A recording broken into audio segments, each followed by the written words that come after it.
శ్రీమాత్రే నమః.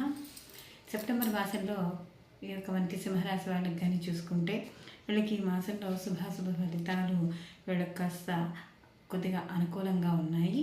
అయితే ఈ యొక్క మాసంలో వీళ్ళకి మాత్రం కొద్దిగా విలువైన వస్తువులు కొనుగోలు చేయడం ఇలాంటివి కనబడుతూ ఉంటాయి. అంటే ఇంటికి సంబంధించిన వస్తువులు కానీ లేకపోతే ఏవైనా గృహానికి సంబంధించిన వస్తువులు లేకపోతే ఏమైనా వాహనాలు ఇలాంటివి కొనుగోలు చేసే అవకాశం అనేది ఎక్కువగా ఉంటుంది. వ్యాపారస్తులకు భాగస్వామి వ్యాపారస్తులకి కూడా అనుకూలంగా ఉండడం అనేది జరుగుతుంది.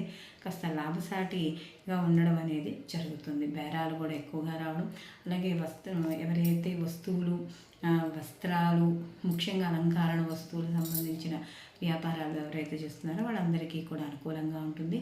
ఉద్యోగస్తులు కూడా శుభవార్తలు వింటారు. ప్రమోషన్ల కోసం లేదా బదిలీల కోసం ఎవరైతే అప్లై చేసుకున్నారో వాళ్ళందరికీ కూడా అనుకూలంగా ఉంటుంది.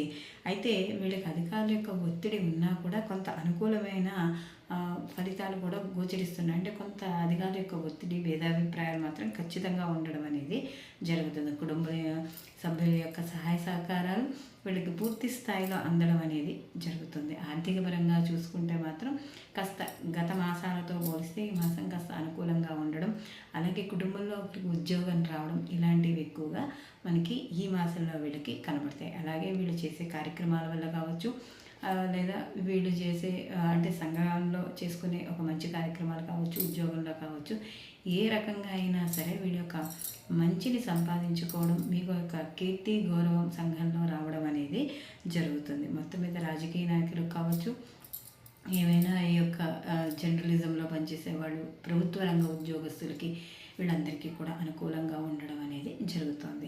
మొత్తం మీద ఈ రాశి వారికి ఈ మాసంలో కాస్త శుభాశుభ ఫలితాలు ఎక్కువగా శుభ ఫలితాలే గోచరిస్తున్నాయి.